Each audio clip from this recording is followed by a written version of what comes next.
Nytten männät puntariin, kiertokanget puntariin ja ruvetaan iskeä sitten monikossa mäntiä tuonne sylinteriin. On meillä peräti 2 mäntää siinä paketissa. Ja ne on numeroitu 1, 2, ei panna sekaisin niitä. Kiertokanget on numeroitu 1, 2 ja niitäkään ei saa sekoittaa. Öljysuodattimen noihin pantoihin tein itse tommoset T-vääntiöt, kun ne puuttu tästä. Piti kierteetkin isontaa, kun oli kierteet pilalla. 20 tsekeissä kappale tämmönen 1 vääntiö, niin tekasi itse, niin säästi 40 siinä. Nämä kahtelin vielä tuossa mitalla, että ne on suorassa. 5-6 satiikkaa. Yhdestä nurkasta meni 600 puolelle tuo kierros, mutta niin eiköhän ne ole suorassa ne putket. Onhan siinä aina pieni mitta epävarmuus. Ja keskenäänkin on sen 5-600 sisään nämä putket. Eli ne on varmaan nyt ihan riittävän suorassa. 5 satikkaa on aika tyypillinen arvo vissiin noille putkille. Ei muuta kuin mäntää vaan sinne paikalle ja sitten pannaan VHT liimalla tuo kansi kiinni. Jarrukliineriä kävi hakemaan laatikollisen. 2 € pullo. Puolen litran spraypullo. 4 € litra. Kyllä se on tuo spray, niin mä sanoisin, että kyllä se on kaikista halvin keino ostaa. Jarrukliineri. Ainakin omasta mielestä, mutta ruvetaan nyt punnihteen noita elukoita. Sanotaan niitä elukoiksi. Täällä Valametin kirjassa lukee, että samassa moottorissa mäntien välinen painoero 2,5 grammaa. Varmaan se tarkoittaako se sitä, että ne pitäisi ottaa männän renkaineen 2,5 grammaa.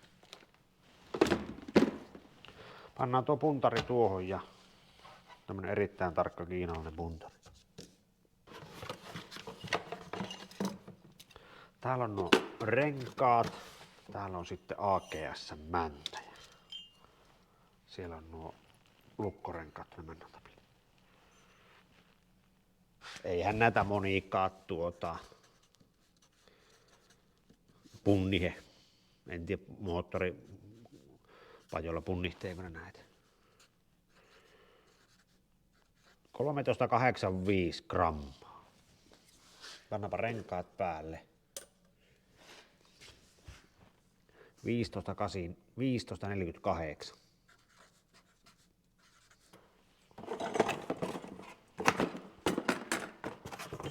Joku vaan mulle jossakin sanoi, olikohan se joku foorumi, missä joku kanssa sanoi, että näitä ei saa ikinä sekoittaa keskenään, koska nämä AGS esimerkkinä, niin nämä on tehtaalla käsin valakattuja ja sovitettuja näille putkille nämä männättiin.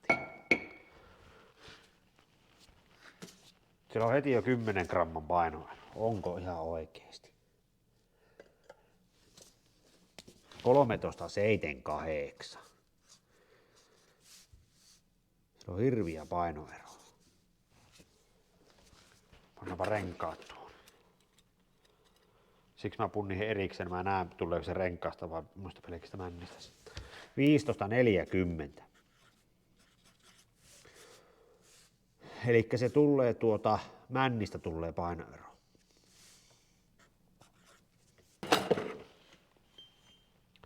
Täältä pitäisi 5 grammaa jo pois tätä männästä jostakin. Mistä sen kuule hiot? Onko tuo nypykkä semmonen, mistä saapi hioa? Oisko tuo semmonen tasapainotusnypykkä? Kyllä se kuule on.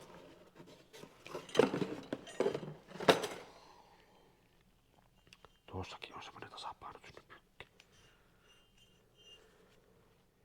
Sitten on valmistuspäivämäärä vuonna 2311. Eli pari vuotta vanhat männät. Onkohan nämä enää älyssä olevia? Se, että miten päin tää pitää panna tonne moottoriin. Onko tää symmetrinen mäntä vai epäsymmetrinen mäntä? 32, 80.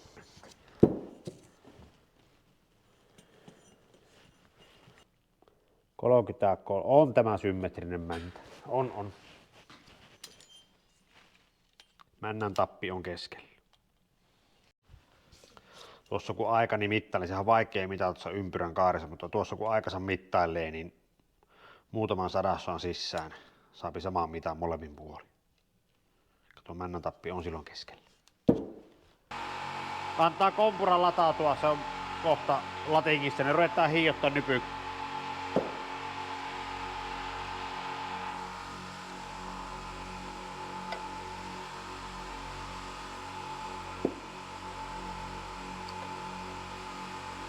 Joo.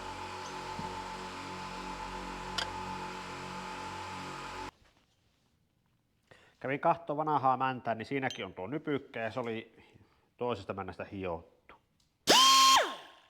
Tuosta nyt otetaan alapuolta pois.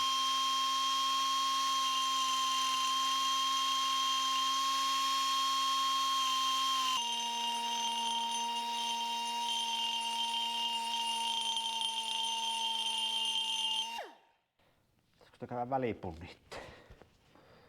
Sen koko nypykä hioon poikkea. Tuolta noita valuupurseitakin pikkusen hioon poikkea. 1 gramma vaan lähti. Ei näistä saa painoeroa tasaiseksi. Tuo 2,5 gramman vaatimus tuolla on ihan älyttömän tiukka. Saapi olla. 84. 13,84. 1 gramma lähti pois. Elikkä no nyt tuota 6 gramman sisään. Saapi olla. Saapi olla. Minkä mä niille teet. Nyt se on niinku nollattu tuo holokki ja pannaan tuohon kiertokanki 1. Pannaanpa tuohon KK. Ykkönen se painaa 4066. Melko rajun painava kiertokanki. Valametissa paino 2 kiloa, tässä painaa 4 kiloa. Se on 4128. Eihän me tämmöstä painoeroa saa millään hiomalla pois. Ei millään saa pois tuommoista painoeroa. Täällä ei ole semmosia valusaumojakaan, mitä oikein hioo. Tää on tehtaallakin jo hiottu ihan selvästi 1 kerran. Näkee, että on tommonen pirran jälki menee tuolla. On kynsitty nämä valupurusseet pois. Voi. Niin on tehty. Tää ykköstä on höylätty vähän enempikin. Nyt tuli vaikea paikka. Kävin brutaalisti tuossa vinguttaa, en kuvannut sitä vängytystä enää, niin tuota pattia hiio aika paljon. Sitten tuolta valupursetta hiion pois. En hirveästi, koska ei tää voi mennä hirveästi täältä enää heikentelemään. Toki onhan täällä massaa. Se on nyt otettu. 4099. Suurin piirtein. Sieltä lähti nyt sitten 28-29 grammaa poikkeen. Nyt sinne jääpi painoeroa sitten 30 jotakin grammaa. 4065. Pikkusen aina heittää kun mun niitä. Siellä on 34 grammaa painoeroa. On se parempi mitä se oli, kun se oli, tuli 128 oli tämä, niin onhan se nyt paljon parempi, eli 34 grammaa. Melkoinen työ vinguttaa viimeiset grammat poikkeen. Käytännössä koko patti pitäisi ottaa melkein tuolta pois. Se nyt ei ole mahdollista. Menee tuo heikoksi koko roska tuolla.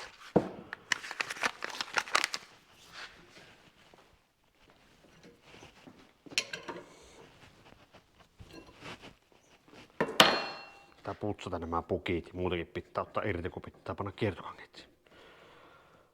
No, puntari loppu 5 kiloon, niin ei kokonaismassoja saanut punnittua, mutta kun summaa yhteen nuo massat, niin 28 grammaa jää painoeroa tälle paketille keskenään. Saa välttää. Täällä on tämmöiset spesiaalipultit, näitä ei saa kaupasta, niin näitä en uusi. Se on sorvattu tuossa ohkaseksi, koska täällä on hammastus täällä kiertokangessa. Täällä on kanssa nämä liuskat, niin nappulat tulee samalle puolelle. Täällä on hampaat. Tätä pukkia ei voi asentaa väärinpäin. Täällä on numerot sitten stanssatut. Vaikka tässäkin on tämä se 2, niin tuolla on 2 ja 2. Nuo osuu numerot kohdakkaan, mutta tää ei voi asentaa väärinpäin nyt hampaiden takia. Nuo pultit on sen takia kavennettu, että ne pultit ei ahista tätä pukkia yhtään. Se pitää nyt hampaiden mukaan keskittyä. Siksi tuo pultin varsi on kapea, että pultti ei ohjaa tuota pukkia. Semmoinen spesiaalipultti siellä. Se on 2.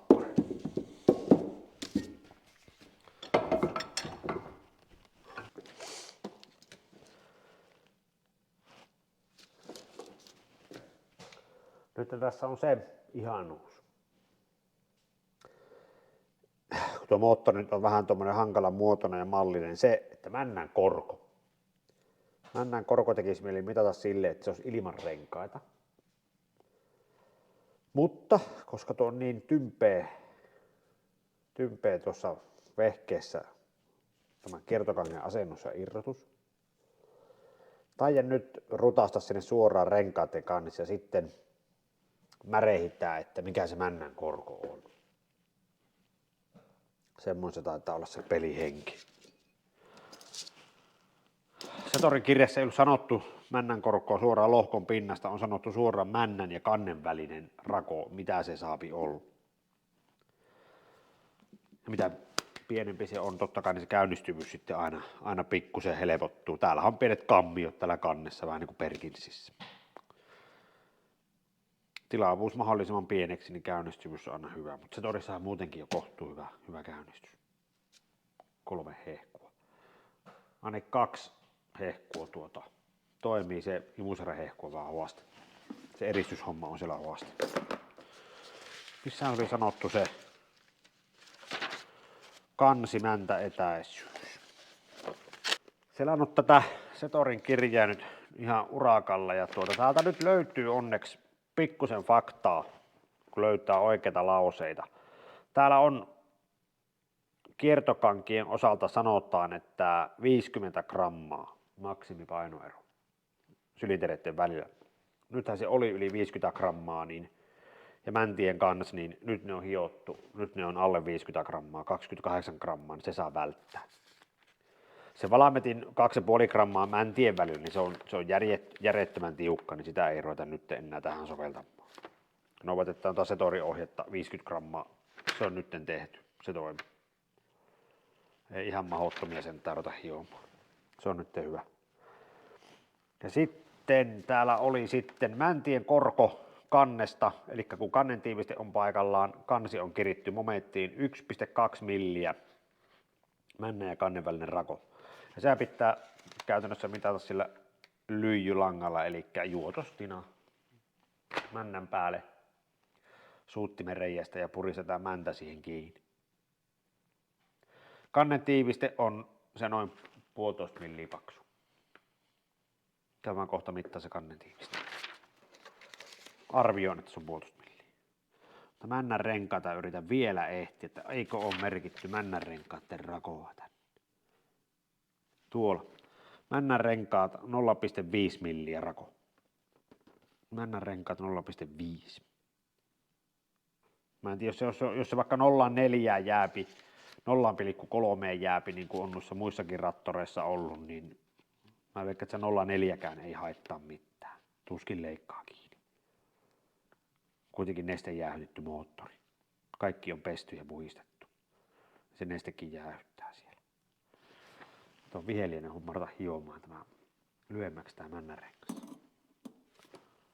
on tosi viheliäinen homma. Kerran josta moottoripyörästä hioon, niin voi vitsi mikä urakka.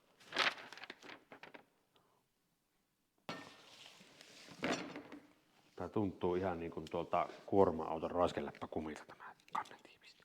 Näyttää paksulle.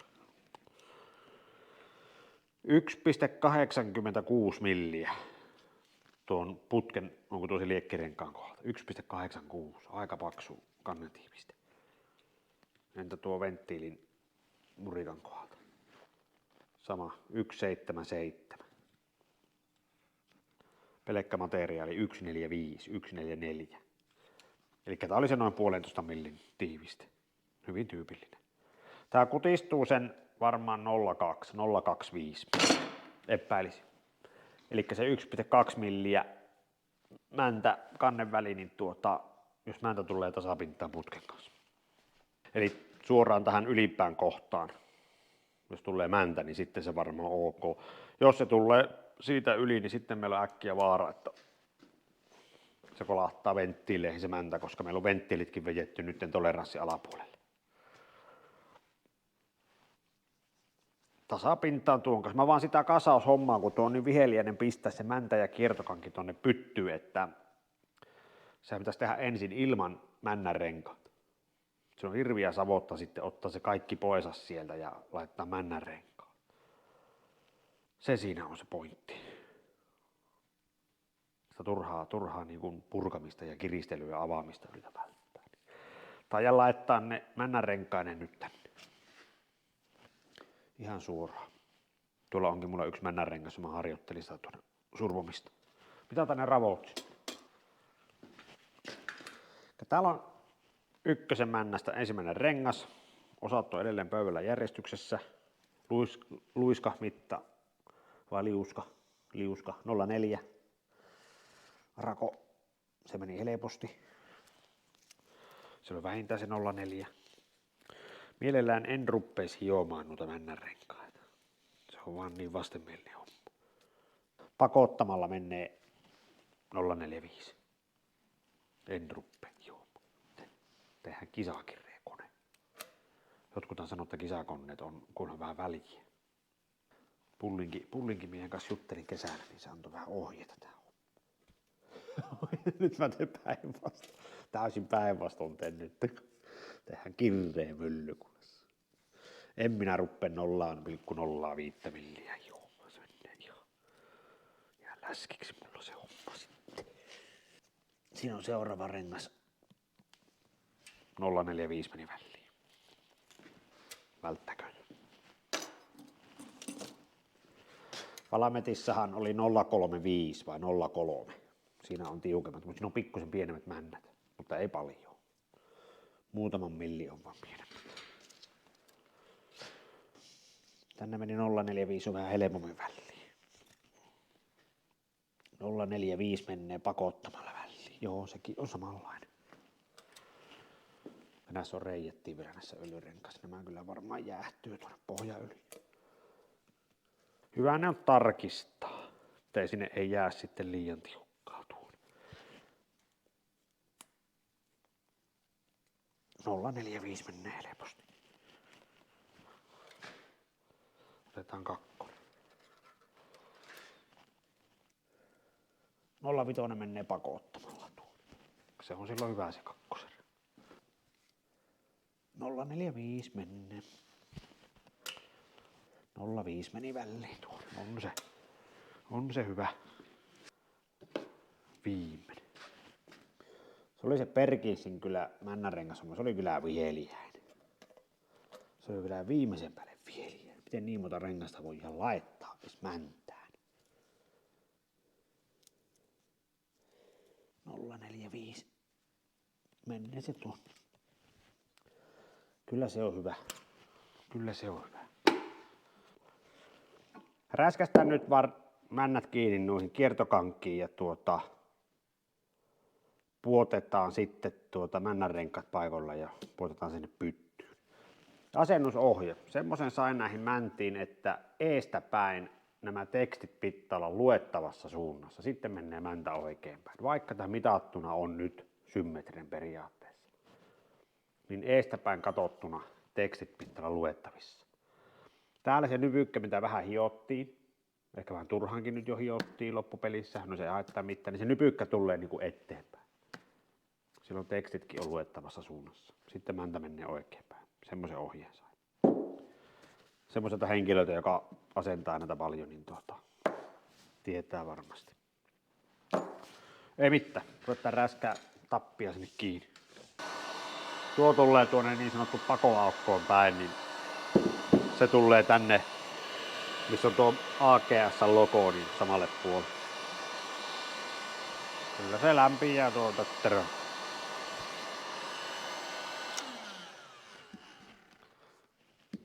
Perkele, kuumaksi meni.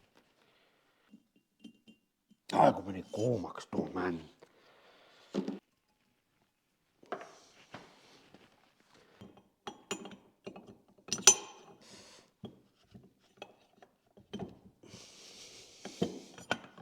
No, mennäpä hyvin tuo tappin, ainakin kun se on lämmin, mutta kun se menisi tuonne...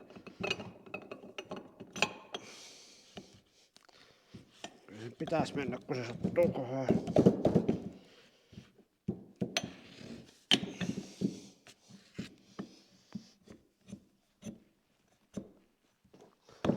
Mene. Meni. Tulee se nyt oikein päin. Tulla. Eli tuo aukaisu tulee pakoaukkoon päin ja tekstit on oikein päin. Joo. Nuks. Siinä meillä on mäntälöi.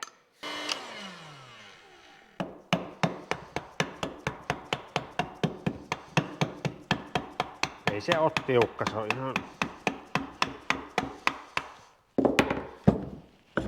ihan se mitäis mennessä.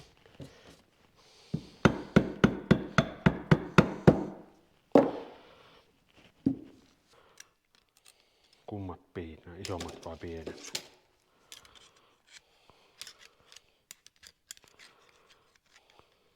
Nämä ne on pienemmät. Nämä piti kerran ostaa yhteen iso hydraulikkasylinderi, kun siellä oli tämmöiset metalliset männärenkaat. Tuonne tulee siis öljyrengas. Aloitetaanpa sitä öljyrenkaasta. Aloitetaan alimmasta renkaasta. Pannaan tekstipolitusta ylöspäin.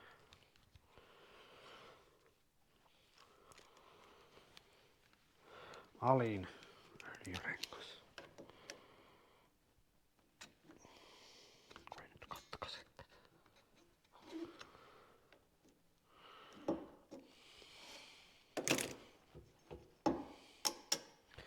Loks.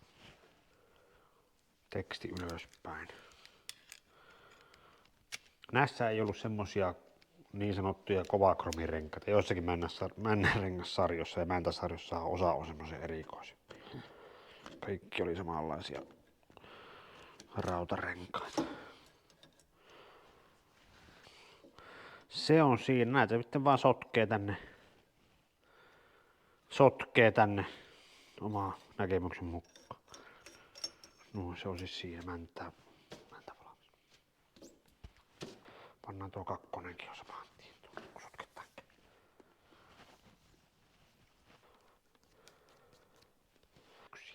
Tuo tulee nyt siis pakoaukkoon päin tuo aukaisu ja tekstit tulee nyt oikeaan suuntaan. Vielä varmisti, että tulee.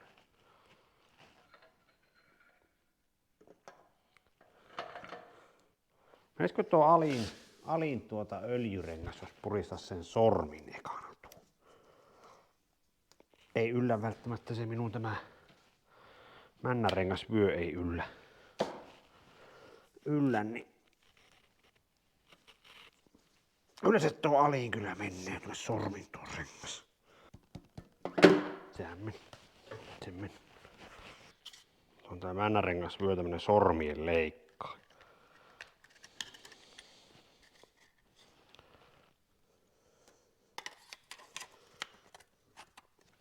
Ihan mielenkiinnosta, kuinkahan paljon männänrenkaat voi pyöriä sylinterissä elämänsä aikana. Voiko ne lähteä kiertymään siellä? Se on vaan ovelatta, voisiko ne pysyä aina paikalla.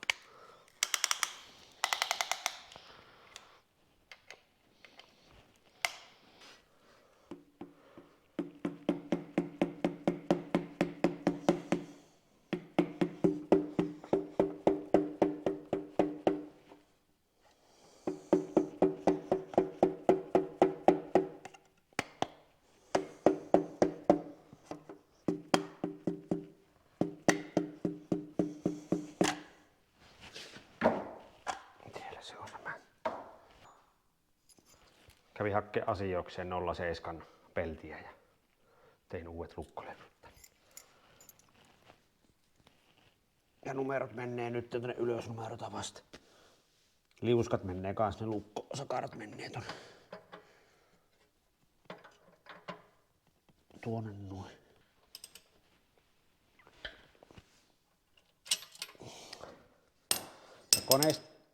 Ja koneesta ja laittoi mulle maalin tuohon pulttiin. Laittoi maalin tuohon pukkiin ja tuonne kiertokankkeen. Eli ne maalit kun on kohdakkain, niin sitten tässä on niinku nämä oikein. Semmoisen apuhomman teki mulle. Tässä on helppo vielä kahta, meni oikein. Mä paan ihan yläkolokohtaan tuo. Nyt. Mäntä jääpi nytten putken yläreunan alapuolelle. Ihan selkeästi jääpi. Reilusti jääpi. Ei tuu ongelmia männän koron kanssa. Eli suoraan vaan männän renkaat kiinni ja paikolla. Ei tarvitse sovitella. Tekstassahan niitä vähän tuli hiottuakin.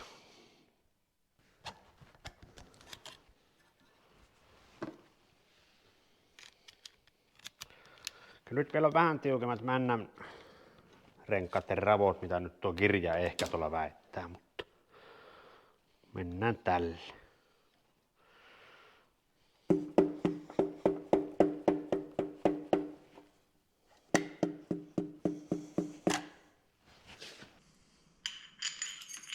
Tuota maalimerkki kyllä loistava, niin pystyy tällä suoraan. Katsellakaan enää mitään, kun kohistaa.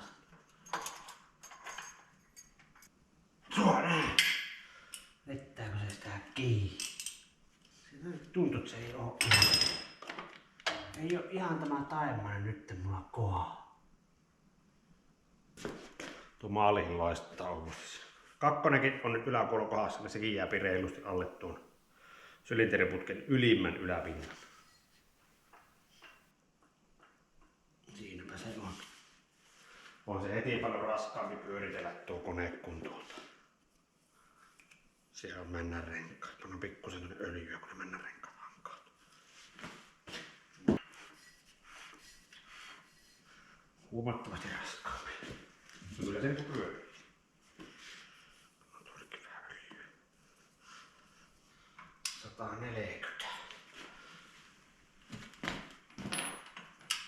Ei tämän päättämällä tuo.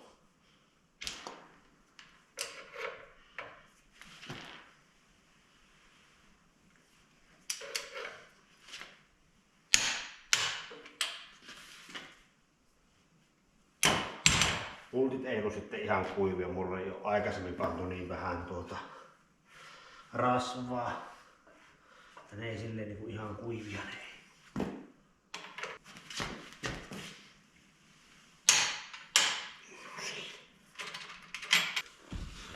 Tänne vaan mustareen.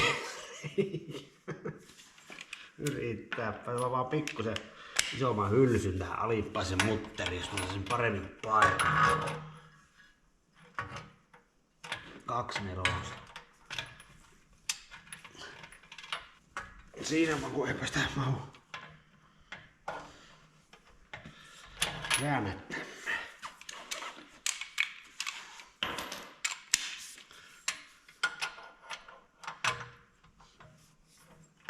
Tämä kannas, kun se on aetolla, osaat siihen edes rälläköön nyt isomman jonkun kolo. Eihän tuonne pääse vääntämään.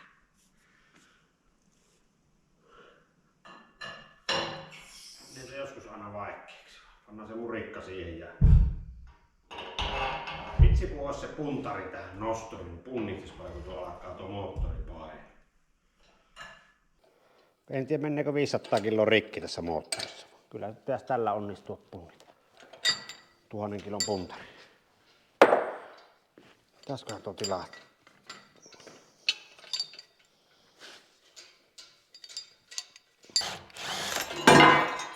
Fuck.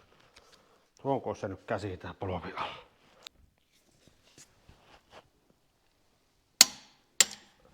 Se on siinä. Ei mennyt kuin tunti tähän hommaan. Valehtelen, että meni nytten tunti. Ei kun en valehtele.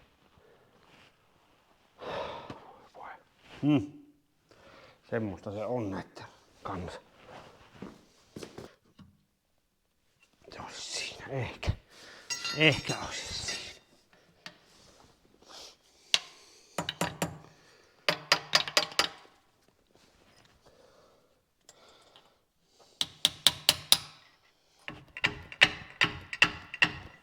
Tää sorkkis on kyllä parasta lönttäämään noita. Se on siellä. Puristaa hyvin pullin kiinni. Nämä meni hyvin ja tuolta sitten vähän ehkä huonommin. Jokke tänne.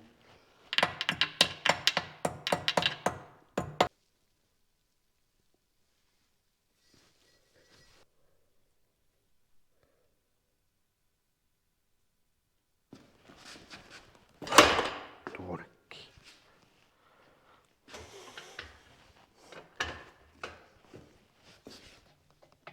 Ei olisiko sen sokaan tuosta paikalla.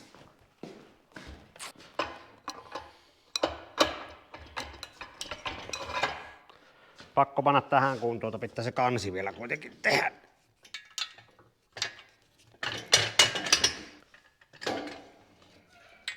Nyt.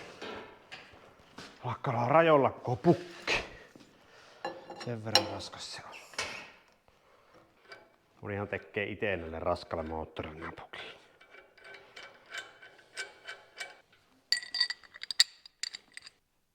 Jes, pöytää saatiin tyhjäksi. Nyt on mäntälöiset tuolla sisällä ja monikossa vielä. Tuo Valtsun kirja on tosi hyvä apino ja kaiken maailman mittoja ja toleranssia, koska ne kuitenkin pätee melkein mihin tahansa tämmöiseen vanhaan rattorin moottoriin. Jos jotakin ei löydy tuolta, niin sieltä on ihan hyvä ensin katsoa. Onneksi löytynyt tuonne niitä mittoja ja nyt on hiottu ne kiertokanget vähäsen ja mäntää hiottu vähäsen, niin nyt se painoero on siellä alle 50 gramman sisässä, niin se on hyvä. Menihän se alle 30 grammaa, se on ihan hyvä siinä. Se välttää toimia. Ei muuta kuin kansi hommiin tuonne vaan. Tuo tarvitaan sorhaa sinne kohta paikalle. Siinä on tuo kytkiasetelma, sehän kävi ultraanipesussa suoraan öljyneen paskoneen, koska semmoista öljyn sekaista asbestipaskaa se käytännössä niin kuin oli, mutta se on nyt pesty pesu ja veen kanssa poikkeen, niin eihän päähän pölise enää mihinkään. Yhdestä käpälästä on palanen lähtenyt. Tuo pitää täytehitsata, ne on muutenkin kulunut aika ohuveksi nämä käpälien päät. Siihen on painelaakeri tehnyt tuhoja. Tuo pitää hitsata, ei se oikein muuta konstia ole. Ja sitten tämä paine tai painilevy, jompikumpi oli se oikein nimi. Tää on lasittunut ja se on täynnä tommosia aika syviäkin mikrohalakeimia. Eipä tälle voi tehdä oikein hirveästi mitään. En tiedä puranko irti tämän täältä ja voisiko sen tuolla sorvilla vähän se pyöräyttää. Tai mennä jonnekin isoon sorviin. Näitä asetelmia ei muuten enää saakaan. Ne on loppu. Slut. Kaput. Ei, tämä on kaput. Näitä ei saa enää. Joutuu jostakin toisista asetelmista rakentamaan, jos meinaa haluta uuden asetelman. Kuten tämä kytkinlevyn paininlevy, niin se pitäisi jostakin toisesta asetelmasta löytää ja sovittaa. Semmonen judanssi siinä. Se syylläri on syyllärikorjaamossa tutkittavana. Katsotaan sitten mikä tuomio sieltä tulee, että menneekö se uusiksi vai pitääkö se kennottaa. Se on tutkinnassa siellä. Jes, pöytä tyhjenne. Hei, siinä on uusi varaosa, tarvike, vaihtokoppa siihen syöttöpumppuun. Kuvernöörin koppa, siinä on ehjä käytetty osa ja kohtuu hyvällä laakerilla. Kotiin tuotuna vielä. Muutaman kympin vaan kustansi kotiin tuotuna. Tää on hyvä. Se pitää ruveta sorhaa paikalle. Siinä on vähän harmaanta maalia. Mun pitäisi miettiä, millä mä ton maalin saan poikkeen. Se oli ultraäänessä, mutta tuo maali on niin hyvä, että ei lähtenyt ultraäänessä pois. Siinä on tommonen niin kuin vanne hoppeamantu päällä. Siitä saadaan koppa. Ei mitään. Heittäkää taas kommenttia, kyssäreitä, mielipiteitä. Tämä jatkuu varmaan ehkä jollakin kansihommalla tai jollakin vastaavalla, että saadaan moottoria kasattua eteenpäin. Ja siitä se homma etenee kohti maaluuta. Se kannen jälkeen tämä pitää ruveta jo kohta maalaamaan. Se on moro.